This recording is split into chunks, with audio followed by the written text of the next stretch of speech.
itu di bawah 18 tahun, termasuk anak yang ada dalam kandungan ibunya. Kekerasan terhadap anak itu di Provinsi Banten seperti apa, Pak Lutfi? Memaksakan perkawinan korban, dan sebenarnya tidak hanya kebiri kimia dalam undang-undang itu, tapi juga no fear, no justice. Earpods. RRI Podcast.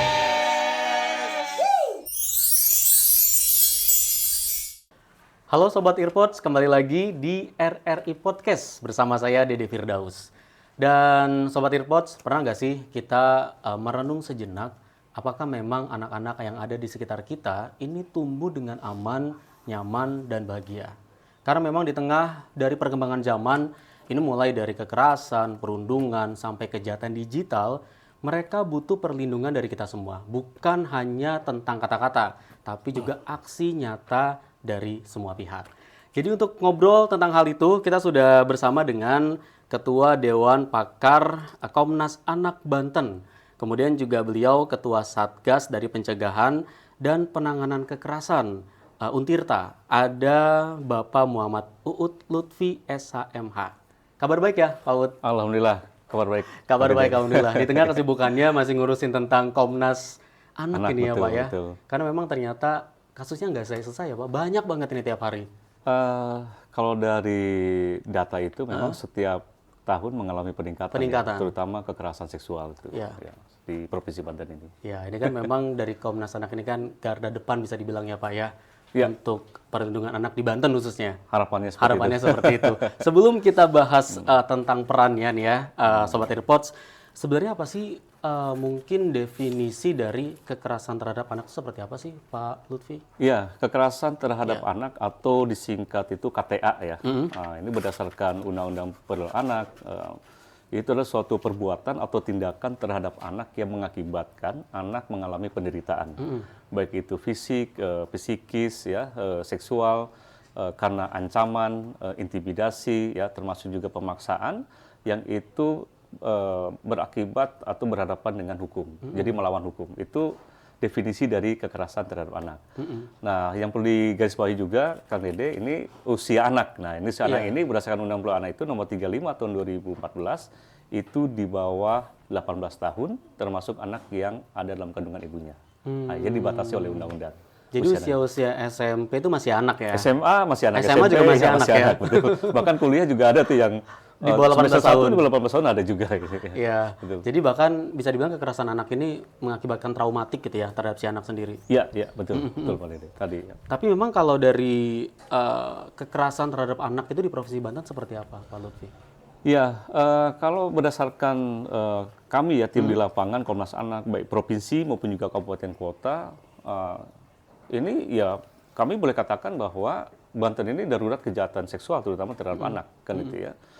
Karena kasus-kasus kekerasan seksual ini pelakunya itu bukanlah orang asing, justru malah orang terdekat gitu ya. Bahkan catatan kami itu banyak pelaku itu adalah ayah kandung bahkan. Ayah kandung dia sendiri. Ayah kandung sendiri dan korbannya ada yang bahkan ada usia yang 3 tahun kan itu ya, dan bahkan ada yang sampai melahirkan. Itu saya kira sangat ya miris dan ya di luar daripada moral, agama dan juga persoalan sosial saya kira yang harus ditangani oleh serius ya. Menurut saya oleh semua pihak, pemerintah daerah, masyarakat dan juga pihak-pihak terkait menurut saya gitu. Ini kita mendengarnya jadi ironis gitu ya Pak Lutfi ya. Ini bahkan pelakunya orang terdekat mungkin tadi orang tuanya bahkan pamannya gitu ya. Betul. Orang terdekatnya. Ada apa gitu sebenarnya Pak Lutfi?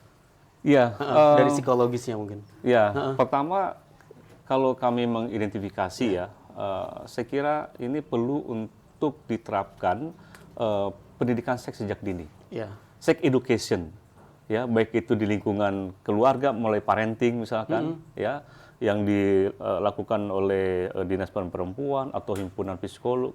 Saya kira banyak ya lembaga-lembaga pemerhati anak misalkan, dan itu ya harus masif sampai ke tingkat desa atau misalkan pengajian ibu-ibu gitu kan. Bahkan misalkan pengajian bapak-bapak saya kira juga penting ya tentang bagaimana parenting mengedukasi anak-anak terkait dengan tadi sex education agar anak itu paham apa yang harus dijaga misalkan, termasuk bagaimana orang tua pun juga melindungi anak-anaknya, bukan merusak dari anak-anak, dan tidak hanya di lingkungan keluarga atau masyarakat, tapi juga di sekolah. Ya, pendidikan sejak dini penting juga, dan sekarang saya kira bukan suatu hal yang dianggap tabu gitu bahwa kekerasan seksual, tapi ini fakta terjadi banyak di lingkungan masyarakat, di rumah, termasuk juga di lingkungan sekolah kan itu kan, dan penting menurut saya untuk tadi pendidikan seks sejak dini diterapkan kepada anak-anak hari ini. Nah itu dari sisi fungsi keluarga atau parenting atau kurikulum misalkan, tapi juga dari sisi kebijakan menurut saya. Kalau undang-undangnya itu sudah bagus lah ya, perspektif terhadap korban, misalkan ancaman pidana, bahkan sampai hukuman mati, bahkan ada kebiri kimia. Tapi dalam prakteknya itu saya kira jarang sekali hakim misalkan memvonis hukuman mati, atau bahkan kebiri misalkan, padahal unsur sudah terpenuhi.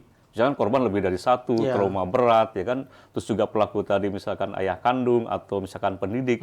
Tapi jarang sih, bahkan kalau di Banten ini saya belum menemukan vonis hakim yang itu misalkan kebiri kimia, bahkan hukuman mati. Padahal di peraturannya ada, undang-undangnya ada Undang-undang gitu ya. Anak nomor 17 tahun 2016 misalkan itu kan, bahkan ada PP-nya juga gitu ya. Nah ini saya kira kalau misalkan hukuman berat bagi pelaku kejahatan seksual terhadap anak, ini kan menimbulkan efek jerak, saya kira bagi masyarakat, gitu kan. Tapi kalau ancaman pidananya ringan, ya misalkan yang hukuman penjara, terus dia keluar lagi. Nah, akhirnya ya tadi banyak kasus-kasus, dan termasuk korban ini harus mendapatkan penanganan yang komprehensif. Iya, betul. Ya, jadi mendapatkan hak-haknya gitu ya, psikologis dan seterusnya. Karena kalau misalkan korban tidak ditangani secara komprehensif, itu bisa menjadi potensi menjadi pelaku di kemudian hari. Oh, itu ada indikasi seperti itu berarti ya? Maaf, misalkan saya sebutkan kasus-kasus sodomi misalkan, itu kebanyakan pelaku sodomi dulunya adalah korban. Berawal dari korban. Nah, karena tidak ditangani secara optimal, sehingga bisa menjadi potensi pelaku di kemudian hari. Ini kan mata rantai. Iya, betul. Berarti bisa berapa kali lipat korban-korban berikutnya. Dan potensi korban itu bisa menjadi pelaku. Makanya bisa dibilang ini penting juga untuk si korban ini mendapatkan penanganan gitu ya. Betul, dari secara psikologis ya. Psikologis, termasuk juga layanan masyarakat, sosial masyarakat. Ya kan, jangan sampai dia sudah jadi korban kejahatan seksual, justru ada istilah victim blaming misalkan. Dia jadi korban berikutnya, bahkan dikucilkan oleh masyarakat misalnya. Ini dianggap aib bagi kampung masyarakat sini. Ada yang terjadi seperti itu di lapangan. Ya, tidak bisa pungkiri memang itu benar terjadi gitu ya. Kenyataannya para masyarakat kita seperti itu. Belum gitu ya. aware ya. Gitu itu. Jadi ini kan sebenarnya juga peran dari Komnas HAM juga ada di sini ya. Seperti apa itu Pak? Ya, kita pertama selain daripada penanganan kasus-kasus, tapi juga kan pencegahan ya, melalui edukasi ya. Baik mandiri yang kita lakukan ke sekolah-sekolah, ke masyarakat tentang parenting tadi, termasuk juga kita kolaborasi dengan instansi pemerintah kan itu ya, baik Dinas Pemberdayaan Perempuan dan Anak, Dinsos, Dinas Pendidikan. Tapi memang ini perlu untuk dioptimalkan kembali. Maksudnya karena kan Komnas ini kan lembaga sosial kami kan. Artinya dalam perspektif anggaran ya kita kan bukan pengambil kebijakan dan pengguna anggaran ya. Nah, tapi dinas terkait saya kira ini perlu nih kepala daerah nih perannya gitu ya. Bahkan karena kasus-kasus kekerasan terhadap anak itu kan banyak terjadi misalkan di desa-desa, ya, daerah penyangga. Saya kira penting Menteri Desa itu perlu untuk bagaimana berkomitmen ya, baik misalkan melalui anggaran atau mengintrusikan kepada para kepala desa, anggaran desa itu coba berapa persen alokasi untuk pemberdayaan dan perlindungan perempuan dan anak di tingkat desa. Itu kan saya kira dengan berbasis anggaran itu lebih dimudahkan dalam hal program-program itu terrealisasi misalnya. Gitu. Tapi memang benar gak sih Pak kalau misalnya kalau kita lihat beberapa kasus yang pernah ada gitu ya, ini memang terjadinya banyak kan di ekonomi ke bawah, kemudian di desa gitu ya, atau memang terjadi juga di kota atau bagaimana? Iya, sebetulnya sekarang hampir merata sih, Kang Dede ya. Maksudnya di desa, awalnya memang di desa banyak perkara ya, karena mungkin faktor ekonomi tadi, termasuk juga pendidikan orang tua yang itu juga berimbas terhadap pola asuh, ya kan, dan akhirnya terjadi kekerasan seperti itu ya. Tapi akses teknologi di desa pun juga mendapatkan ya, media sosial segala macam. Tanpa ada edukasi tadi ya sudahlah itu anak-anak, orang tua tadi ya mendapatkan teknologi yang mungkin itu juga bisa merusak ya media-media sosial, konten-konten kali itu kan. Nah, masyarakat kota kekerasan terjadi juga misalkan di sekolah ya itu walaupun di kota ya. Kalau di kota ya, karena kan kita lihat perkembangan zaman juga ya, betul. sudah semakin berkembang semakin gitu ya. berkembang ya, masyarakat kota juga tadi lingkungan sekolah, termasuk juga kita menemukan ada kasus di tempat ibadah, di pesantren semacam boarding kan itu kan. Nah itu kan di perkotaan mungkin faktornya berbeda. Bisa saja karena pola asuh orang tua yang sibuk misalkan beraktivitas, dua-duanya karir misalkan. Ya kan, sehingga anaknya dititipkan gitu. Atau berkumpul tapi tidak berinteraksi, bertemu tidak berinteraksi. Ya karena sibuk dengan gadgetnya karena orang tua gitu masing-masing ya kan, kumpul di rumah tapi nggak ada interaksi ngobrol dengan anak. Kerja pagi pulang malam, sehingga akhirnya anak juga kan nggak terurus. Bisa juga karena tadi kesibukan orang tua di perkotaan yang menyebabkan anak tidak mendapatkan perhatian. Jadi kalau bisa dibilang zaman sekarang itu cukup merata untuk beberapa kasus gitu ya, bukan cuma dari mereka yang ada di desa ekonomi menengah ke bawah gitu ya Pak ya. Kira-kira apa faktor yang paling mempengaruhi Pak? Teknologi atau? Sebetulnya teknologi itu merupakan alat ya, alat untuk digunakan ya, fungsinya sih ya seperti dua sisi mata uang ya kan, satu sisi itu positif tapi satu sisi juga bisa negatif. Tergantung bagaimana menggunakan. Nah, yang menjadi persoalan itu adalah apakah misalkan orang tua kita hari ini melek teknologi misalkan, ya sehingga dapat mengawasi anak-anak. Makanya beberapa bulan yang lalu kami dari Komnas Anak Pusat itu beraudiensi dengan DPR RI untuk mendorong agar ada batasan usia dia bisa punya akun itu usia berapa tahun. Penggunaannya gitu kan, kepemilikan itu kan. Jadi harus dibatasi oleh misalnya undang-undang ini, mudah-mudahan ya undang-undang tentang informasi itu direvisi. Jadi perlu batasan usia anak itu mendapat punya akun ya kan. Karena apa yang bisa diakses? Apa yang bisa gitu diakses. Persoalannya sekarang misalkan Kominfo memblokir situs porno dan seterusnya misalkan yang itu berdampak negatif terhadap anak. Tapi mereka lebih ahli misalkan, ya, maksudnya karena ini bisnis ya kan gitu kan, jadi lebih ahli lagi kan ini. Saya kira tidak hanya persoalan adalah kecanggihan teknologi di kementerian, tapi juga edukasi dan termasuk batasan usia, jadi saya kira penting. Ya, jadi kebijakan juga berperan di situ gitu ya, dari pemerintah seperti apa. Karena kalau kita lihat dari beberapa kasus kan mereka pelaku ini ternyata memang bisa dibilang pecandu dari pornografi gitu ya, atau mungkin ada masalah psikis juga atau gimana Pak? Ya, beberapa yang kami temui ya terhadap pelaku kejahatan seksual terhadap anak itu memang kebanyakan mereka keranjingan atau terpapar film-film pornografi. Itu ya, jadi kan kalau secara kajian kesehatan itu kalau sudah terpapar pornografi justru itu lebih bahaya daripada terpapar narkoba. Karena sel-sel dopamin itu rusak dan itu fokus kepada satu titik, otak itu hanya di tengah ini. Kalau sudah kena pornografi. Jadi akhirnya kalau otak sudah di sini fokus satu itu, jadi melihat orang itu seperti melihat binatang. Apa bedanya dengan binatang? Ini yang tanpa disadari dengan keranjingan pornografi itu merusak sel-sel dopamin tadi. Sehingga akhirnya fokusnya cuma satu di sini otaknya. Ini sudah nggak berfungsi. Nah, akhirnya melihat anak itu dia tidak melihat bahwa itu adalah anak dalam otak dia kan. Tapi itulah yang yang memperlakukan layaknya seperti binatangnya nggak seperti itu. Gitu. Betul. Kan itu yang merusaknya luar biasa. Daya rusaknya itu konten-konten pornografi. Ya, karena bisa dibilang akal sehatnya hilang gitu ya Pak ya. Dia udah nggak tahu lagi nih anak siapa gitu ya. Betul. Jadi nafsu yang dibawa gitu ya. Nafsu yang dibawa dan bahkan ada ya. Kalau yang lain, loh kenapa nggak misalkan dalam tanda petik cari di luar gitu kan, jajan gitu ya. Nah, karena mereka berpikir bahwa mereka ada juga kalau jajan di luar takutlah terpapar HIV/AIDS atau apa gitu kan, terus mungkin nggak punya duit untuk jajan di luar, akhirnya apa yang dia lihat aktivitas sehari-hari di rumah itu. Tapi memang hukuman tadi yang sempat ada di undang-undang. Bukan sempat, memang sekarang ada gitu Iya, ya. betul, sudah. Hukuman kebiri Kimia. atau kimia itu sudah dinilai lebih pantas atau bagaimana, Pak? Kalau kembali kepada penegakan hukum, ya itu menurut saya sudah tepat. Sudah gitu tepat ya. Dengan kebiri kimia itu kan tambahan sebetulnya ya. Iya. Jadi misalkan contoh pelaku ini dia divonis 12 tahun penjara, tambahan kebiri kimia. Jadi dalam aturannya itu berapa bulan, 3 bulan kalau tidak salah sebelum dia habis Bebas gitu bebas, nah dia disuntik kebiri kimia. Ya dengan tujuan tidak ada lagi hasrat biologis dia gitu seperti itu. Dan sebenarnya tidak hanya kebiri kimia dalam undang-undang itu, Undang-Undang 7 tahun 2016 itu dipasang chip alat deteksi. Oh. Itu termasuk tuh dan dipajang diumumkan identitas pelaku di misalkan kantor desa atau di tempat-tempat strategis. Itu sampai ke situ sebetulnya dalam undang-undang itu. Harusnya gitu Iya, ya. kalau memang itu serius itu kan untuk diterapkan. Jadi sanksi itu bukan cuma dari hukum aja, tapi sanksi sosial tuh Nah, ada. di antara berarti kan ketika itu diumumkan, berarti kan ada sanksi sosial. Sanksi sosial. Nah, itu.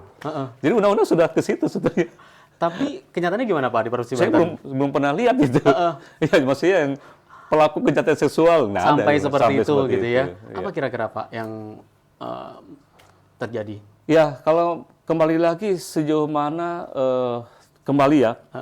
Berarti kan ini persoalan penegak hukum. Sejauh mana mereka pendekatan human resource-nya terhadap anak itu, keberpihakan terhadap anak sebagai korban itu.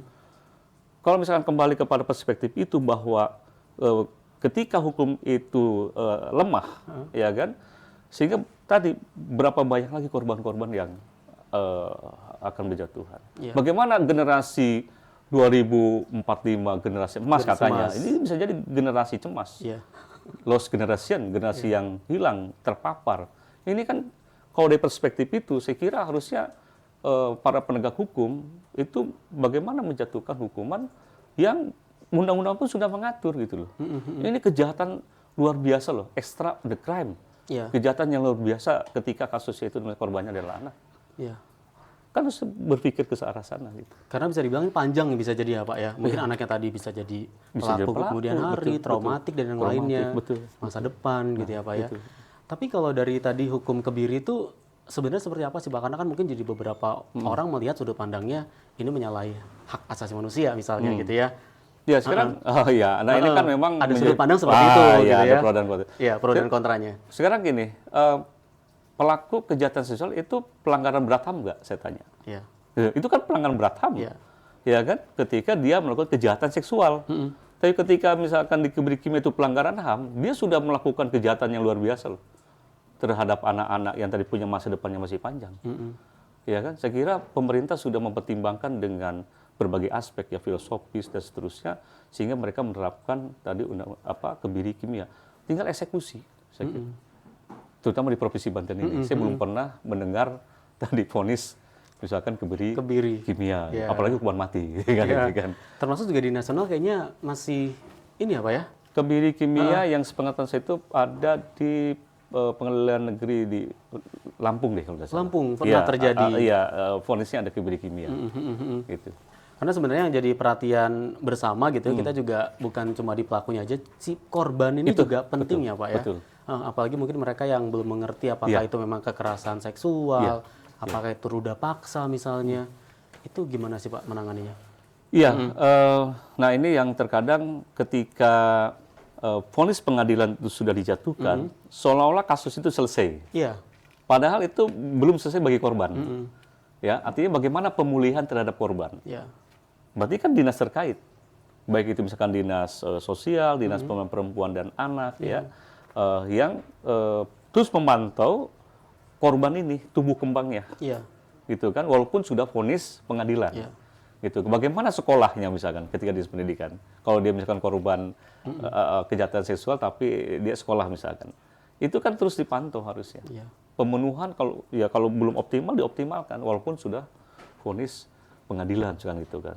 Kan itu dan catatan kami ya di Provinsi Banten ini pusat rehabilitasi pun belum ada. Nah, itu dia. Iya kan? Seperti apa penanganannya Pak Ya, untuk sekarang korban kan, ini? Ya, maaf misalnya ketika ada korban kejahatan seksual dan itu resiko tinggi misalkan di tempat tinggalnya, kan mereka butuh tempat yang aman. Ya. Memang ada rumah aman, tapi terbatas juga, terbatas waktunya. Kalau nggak salah cuma ya 2 minggu kalau nggak salah kan. Nah, tapi pusat rehabilitasi ini kan sangat penting menurut saya. Tidak hanya itu ketika terjadi kasus ya, mereka akhirnya direhab. Tapi ini kan ketika ada kecanduan misalkan tadi, kecanduan pornografi. Nah, kemana tempat rehabilitasinya? Kalau pusat rehabilitasi narkoba, oke lah, kan ada. Ada. Tapi kalau pusat kecanduan pornografi, di mana? Ini kan seharusnya preventif itu penting. Jadi sebelum dia misalkan menjadi pelaku, tapi sudah terdeteksi bahwa dia adalah anak ini kecanduan pornografi atau orang dewasa misalnya sekalipun, maka dia harus sudah ada penanganannya gitu ya, seperti rehabilitasi. Tapi pertanyaan, di mana tempatnya gitu? Jadi bisa dibilang saat ini Provinsi Banten belum ada. Belum ada pusat rehabilitasi. Berarti seperti apa Pak penanganannya selama ini untuk si korban yang sudah... Ya tadi akhirnya di rumah aman, kadang juga ada misalkan pengurus Komnas Anak nih, ya sudah sementara tinggal di rumah dulu. Ya. Kalau memang kalau pelakunya itu adalah ayah kandung misalkan, atau keluarga terdekat atau punya pengaruh besar di masyarakat, kan itu mereka butuh tempat yang aman gitu ya. Kan itu. Nah ini saya kira mohon kepada pemerintah Provinsi Banten untuk lebih serius, terutama tadi ya pusat rehabilitasi untuk anak-anak. Betul, karena ya ini bisa dibilang juga kasus serius ya Pak ya, dan ini penting juga untuk perkembangan bangsa kan pastinya. Betul. Berarti kalau bisa dibilang apa sih faktor yang selama ini ditemui di lapangan Pak terkait dengan penanganan kasus-kasus yang ada di Banten? Ya, saya kira pertama faktornya itu adalah tadi ya, edukasi kepada masyarakat. Itu juga saya kira sangat penting untuk preventif, termasuk juga program dari pemerintah yang menurut saya tadi harus kolaboratif ya. Jadi sama-sama, termasuk tadi misalkan Kementerian Desa punya tanggung jawab ya kan, sehingga gerakan itu masif sampai di tingkat desa gitu kan. Dan tidak hanya itu, kayak semacam misalkan MUI ya, pondok pesantren, forum pondok pesantren itu juga penting menurut saya kan, itu untuk berkolaborasi. Ya selain kolaborasi, termasuk juga saya kira anggaran pun juga harus responsif terhadap anak ya, anggaran APBD baik itu provinsi ataupun kabupaten kota, sehingga penjangkauan dan pemenuhan terhadap anak-anak menjadi korban itu akan lebih mudah gitu kan. Selain daripada anggaran ya tentu ya sarana prasarana yang itu mendukung terwujudnya misalkan desa yang ramah anak dengan taman bermain misalkan di desa atau di komplek-komplek ya kan, sehingga hak-hak anak itu terpenuhi dengan optimal gitu kan. Saya kira memang perlu ada inovasi-inovasi, misalkan menciptakan kampung yang bebas dari internet misalkan itu ya, tapi dengan program-program permainan anak-anak tradisional misalkan, ada edukasi di dalamnya, edukasi, gitu literasi kan itu saya kira kan perlu dialihkan ke hal yang positif misalkan seperti itu. Ya, jadi emang kalau lihat beberapa kasus ini memang masalah serius ya Pak ya? Ya, sangat serius. Sangat serius sangat gitu serius. Ya. Tapi gimana perspektif di masyarakat? Ya, paradigma di masyarakat atau perspektif masyarakat masih juga kami temukan bahwa kasus kekerasan terhadap anak, bahkan kekerasan seksual itu dianggap suatu hal yang tabu, dianggap hal yang biasa gitu ya? Lumrah, ya kan? Nggak harus diperpanjang, ya sudahlah didamaikan sajalah kekeluargaan. Padahal undang-undangnya kan dalam undang-undang TPKS misalkan, tindak pidana kekerasan seksual, bahwa kekerasan seksual itu tidak boleh diselesaikan di luar peradilan. Itu udah jelas, berarti harus di dalam peradilan. Nah, itu nggak boleh kekeluargaan ini nggak ya? boleh kekeluargaan. Nggak ada yang namanya itu zero toleransi terhadap kasus kekerasan seksual. Itu umum loh TPKS. Apalagi kalau korbannya leg spesialis adalah anak. Gitu, kan itu. Betul.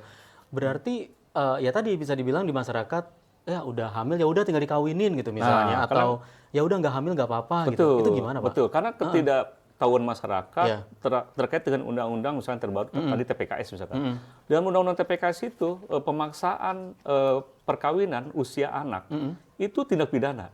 Satu tuh.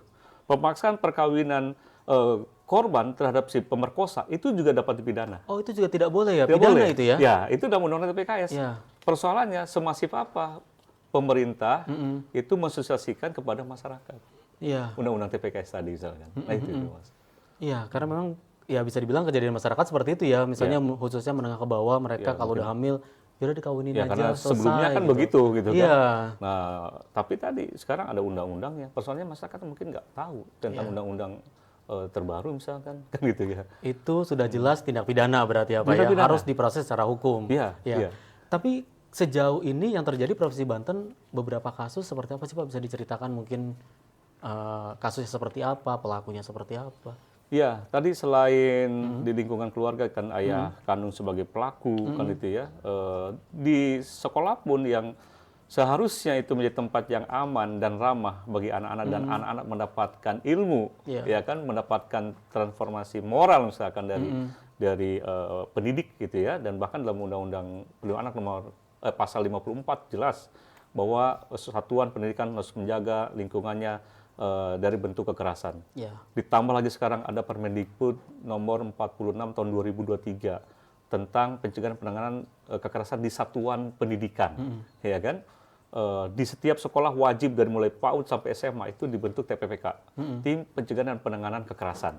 Di dalamnya adalah ada guru, ada tendik, dan ada komite sekolah misalkan dalam tim itu. Mereka tugasnya memberikan edukasi di sekolahnya masing-masing, sosialisasi, termasuk ketika ada kasus itu berarti lapornya ke TPPK tadi, ya kan, mau seksual, fisik, psikis kan itu kan, perundungan, ya.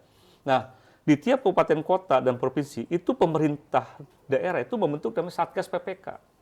Jadi untuk membantu TPPK tadi yang sekolah, kalau butuh misalkan psikolog, kalau butuh rujukan ke rumah sakit, kalau butuh misalkan pendampingan hukum. Nah, Satgas PPK itu berarti terdiri dari dinas-dinas terkait dan pemerhati anak.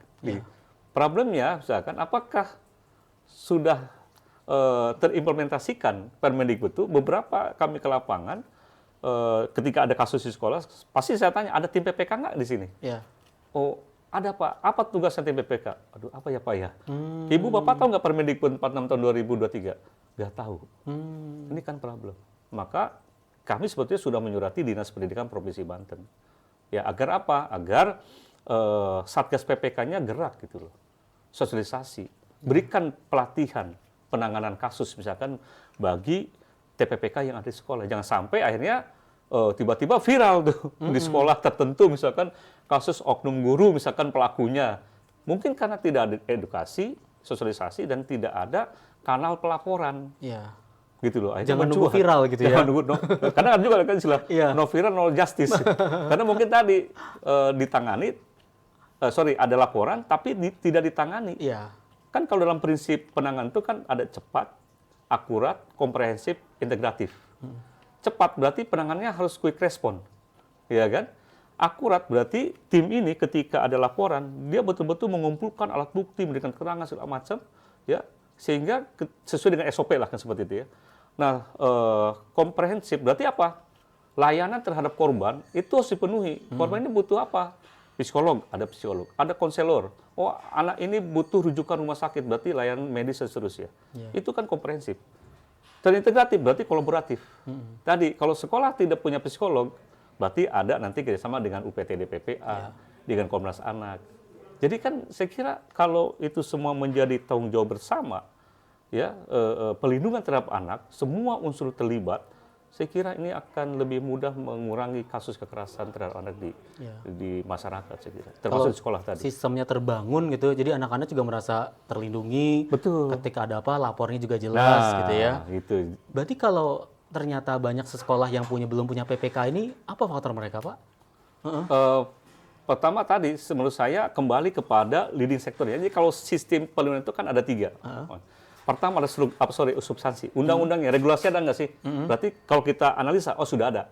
Dari mulai undang-undang dasar melindungi, undang-undang perlindungan anak, sampai kepada Permendikbud tadi. Nah, di dalam undang-undang itu, yang kedua adalah struktur. Siapa yang diberikan mandat oleh aturan itu?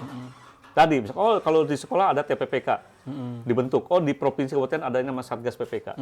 Dia yang menjalankan, baik pencegahan maupun penanganan. Oh ada dinas-dinas terkait. Itu kan struktur tuh. Struktur tadi kolaboratif, mereka terintegratif.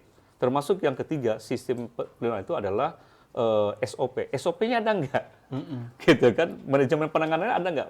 SOP pencegahannya ada nggak?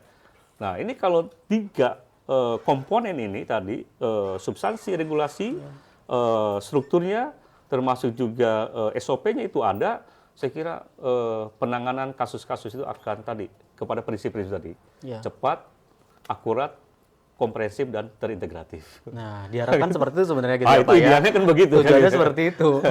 Jadi memang bisa dibilang kan sebenarnya pendidikan edukasi ini kan bukan cuma di rumah, kemudian di sekolah, lingkungan mungkin kalau yang pondok pesantren gitu ya Pak ya. Apa sih memang yang harus dilakukan pihak-pihak sekolah ketika menemukan kasus?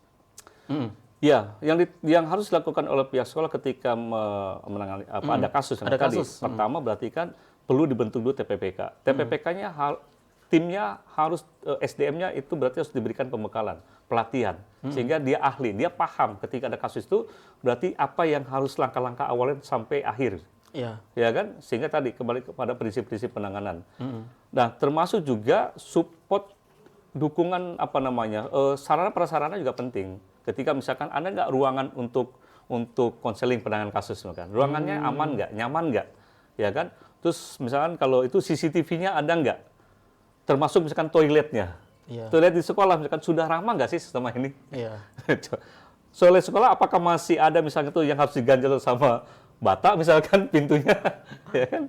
Udah dipisah yang laki-laki perempuan. Apakah sudah gitu dipisah laki-laki dan perempuan?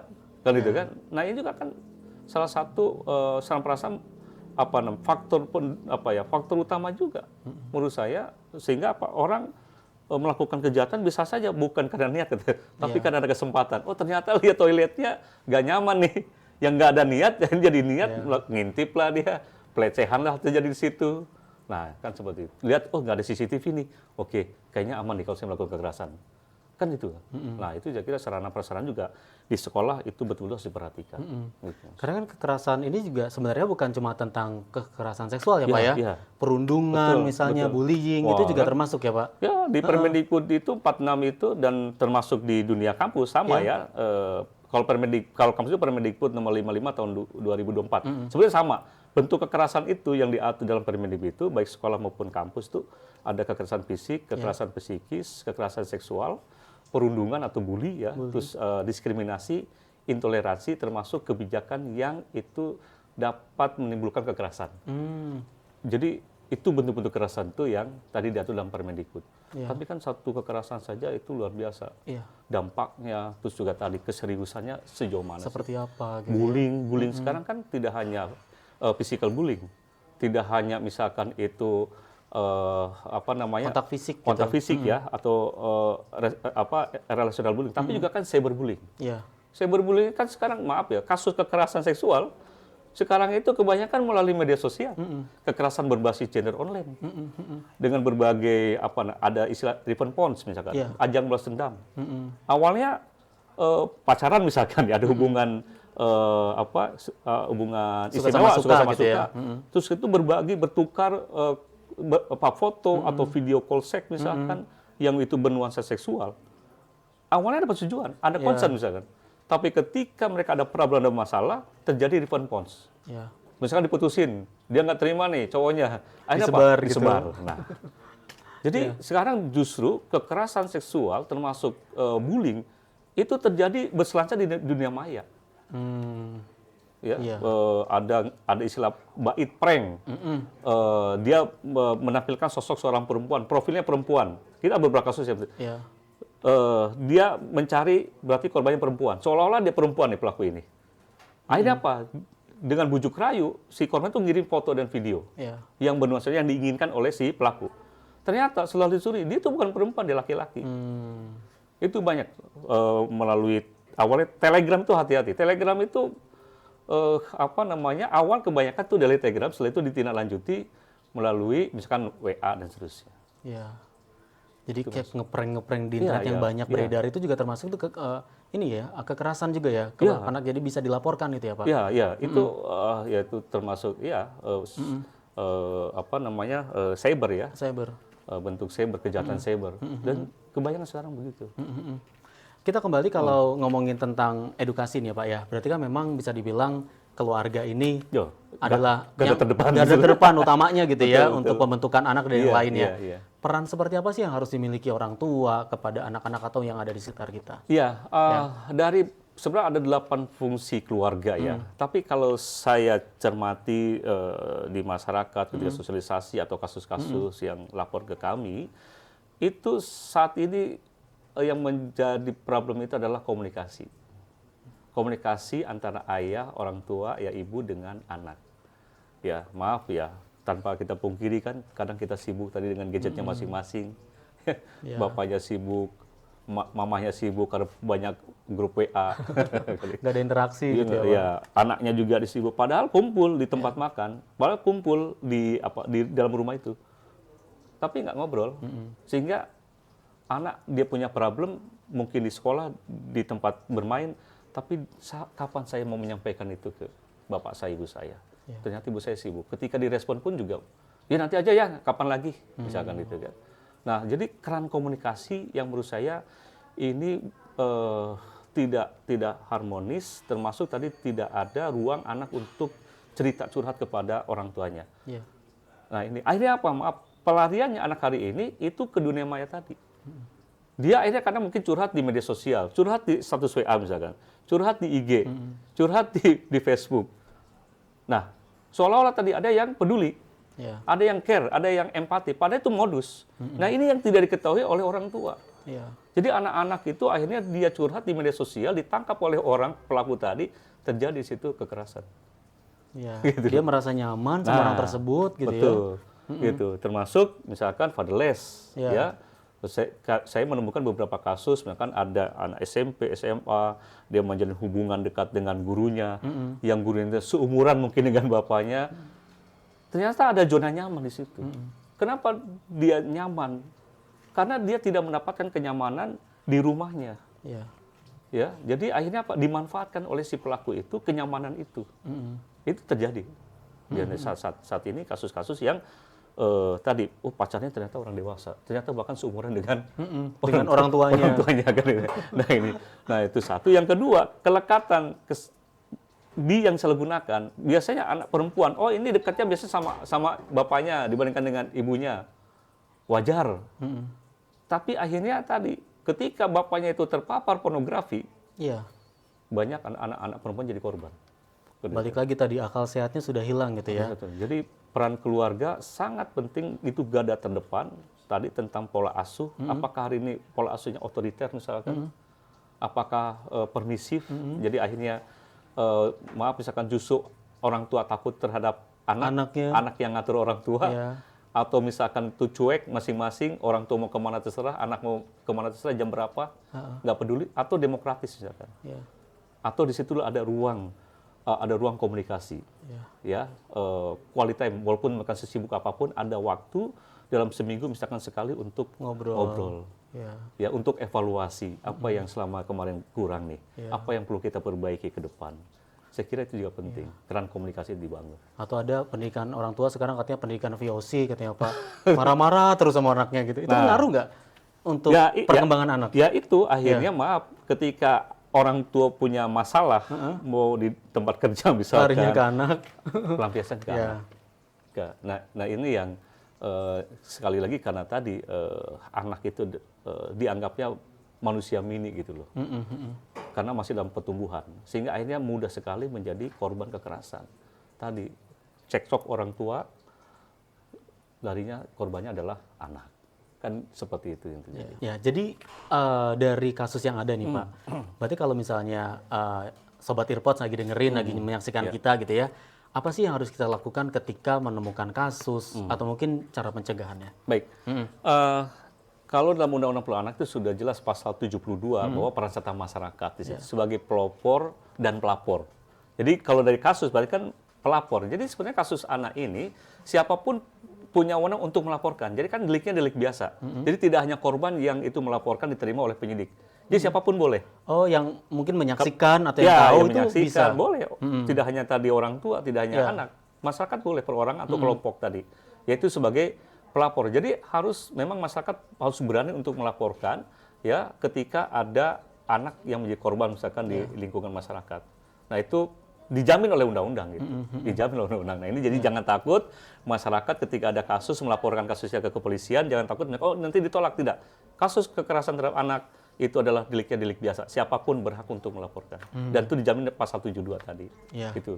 Dan untuk si korban juga data pribadinya akan tetap aman gitu ya. Nah, itu data pribadi tidak hanya korban sebetulnya, tidak Si bisa pelapornya saksi, juga. ya kan, pelapor dalam undang-undang sistem pelayanan pidana anak itu wajib identitas dilindungi. Ya, dirahasiakan. Makanya jangan sampai, nah itu peran media juga sangat penting menurut saya. Pasal 72 ayat 5 jelas dalam undang-undang anak itu peran media. Media massa itu punya peran edukasi, ya, termasuk juga bagaimana menyampaikan informasi. Nah, jadi jangan sampai misalkan ada media yang memberitakan identitas korbannya dirahasiakan, ya, di-blur, tapi orang tuanya nggak di-blur ketika diwawancara. Nah, itu juga ketahuan kan, itu, Pak. Ketahuan ya itu. Atau identitas korbannya dirahasiakan, tapi sekolahnya diliput, sekolah ini, kelas ini, nah itu. Jadi yang mengarah kepada identitas korban itu wajib dirahasiakan. Ya. Nah, itu penting. Karena memang dari kita juga patut melindungi korban dan juga seperti apa penanganan korban ini gitu ya Pak, itu penting ya Pak. Sangat penting. Oke. Baik Pak Lutfi, ini karena udah habis obrolan kita, mungkin ada yang mau disampaikan sama pemirsa kita atau harapannya atau mungkin ada himbauan, boleh silakan Pak Lutfi. Ya, anak adalah masa depan bangsa. Bangsa ke depan itu ditentukan oleh anak-anak hari ini, dan anak-anak hari ini ditentukan oleh kita sebagai orang dewasa. Mau diapakan anak-anak hari ini? Mau dirusakkah, maka masa depan bangsa akan rusak. Kalau anak-anak hari ini dilindungi, dijamin, dipenuhi hak-haknya, insya Allah, ya, generasi bangsa ke depan Indonesia 2045, generasi emas itu akan terwujud. Mari kita lindungi anak-anak kita, dan ini adalah tugas kita dan tanggung jawab kita bersama. Terima kasih. Baik, Pak Lutfi, terima kasih banyak. Sama-sama. Nanti kita semoga ketemu lagi di obrolan lain. Siap. Selamat juga menjalankan tugasnya, Pak. Baik. Ini cukup berat ya, Pak? Sangat berat. Sangat Tapi berat. kalau semua kolaborasi gotong royong, saya kira ini menjadi ringan. Ya, betul. Karena kita menuju Indonesia Emas 2045. Dan kami juga mengapresiasi teman-teman ya ini untuk mengangkat isu ini karena ini juga tanggung jawab kita bersama teman-teman media juga. Ya. Baik, Sobat Earpods, demikian untuk obrolan kita di edisi kali ini. Semoga memang dari obrolan kita sudah mengangkat tentang perlindungan anak ini membuat kita lebih peduli lagi, lebih aware lagi ya kepada orang-orang, anak-anak yang ada di sekitar kita. Karena memang kalau berbicara mengenai perlindungan anak, ini bukan hanya tugas dari pemerintah, dari Komnas HAM, tapi tugas kita bersama. Dede Firdaus pamit, sampai jumpa. Wassalamualaikum warahmatullahi wabarakatuh. Wassalamualaikum.